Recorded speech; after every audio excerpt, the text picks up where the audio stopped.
hello' সকলোৱে নমস্কাৰ ল'ব আপোনালোক সকলোৱে নিশ্চয় গম পাইছে যে সুপ্ৰিম কোৰ্টে আমাৰ ভাৰতৰ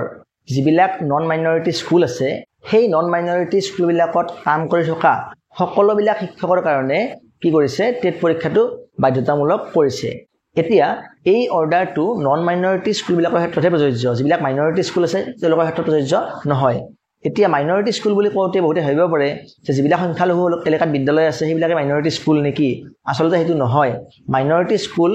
মানে ৰাজ্য চৰকাৰসমূহে কি কৰে স্বীকৃতি প্ৰদান কৰিব লাগে আৰু তেওঁলোকৰ মাইনৰিটি এখন বোৰ্ড আছে স্কুল বোৰ্ড এখন আছে তেওঁলোকে লগতে ৰাজ্য চৰকাৰে লগ হৈ সেইটো স্বীকৃতি প্ৰদান কৰে আৰু বৰ্তমান অসমত প্ৰায় মোৰ মতে 157 মান মাইনৰিটি স্কুল থাকিব লাগে বাকি সকলোবিলাক স্কুলে হৈছে নন মাইনৰিটি স্কুল গতিকে এই সকলোবিলাক বিদ্যালয়ৰ ক্ষেত্ৰতে এই অৰ্ডাৰটো প্ৰযোজ্য হ'ব আৰু এই সকলোবিলাক স্কুলৰ ক্ষেত্ৰত মানে যিবিলাক স্কুল আপোনাৰ ক্লাছ 1 ৰ পৰা ক্লাছ 8 লৈকে আছে ক্লাছ 1 ৰ পৰা 8ম শ্ৰেণীলৈকে আছে এই আটাইবিলাক স্কুলৰ ক্ষেত্ৰতে শিক্ষকে কি কৰিব লাগিব টেট পৰীক্ষাটো দিব লাগিব অৱশ্যে সকলো শিক্ষক বুলি কওঁতে সেই সকল শিক্ষকৰ কথাহে কোৱা হৈছে যিসকল শিক্ষকে RTE এক্ট ইমপ্লিমেন্ট হোৱাৰ আগতে চাকৰিত যোগদান কৰিছিল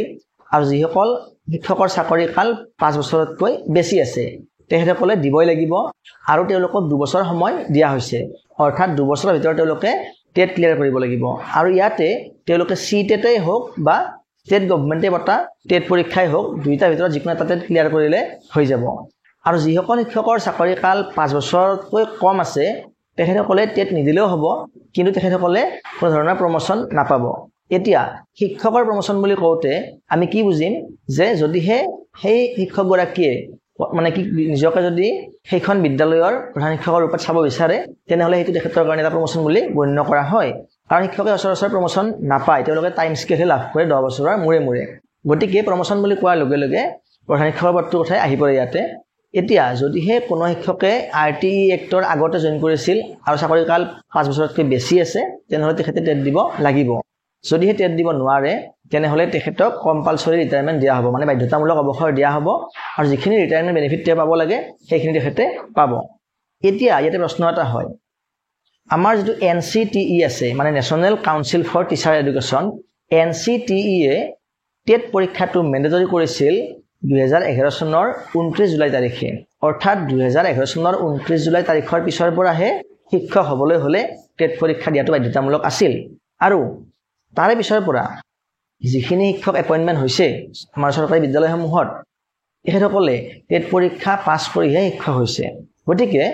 RTE এক্ট ইমপ্লিমেন্ট হোৱা বুলি যদিও কোৱা গৈছে ইয়াত কিন্তু আসলতে এইটো বস্তুহে লুকাই আছে যে যিসকল শিক্ষকে 29 জুলাই 2011 ইংৰাজী চনৰ আগত জইন কৰিছিল তেওঁলোকে টেট দিব লাগিব যদিহে তেওঁলোকে আগতে টেট ক্লিয়াৰ কৰা নাছিল প্ৰশ্নই নুঠে যিহেতু তাৰ পিছৰ পৰা টেটটো আহিছে গতিকে নিশ্চয় টেট ক্লিয়াৰ কৰা নাছিল আৰু যদিহে তেনেকুৱা কোনো শিক্ষক আছে আৰু যাৰ চাকৰি কাল 5 বছৰতকৈ অধিক আছে তেখেতসকলে টেট দিব লাগিব কিন্তু আপোনালোক সকলোৱে নিশ্চয় জানে যে RTE এক্ট বলবৎ কৰা হৈছিল 2010 চনৰ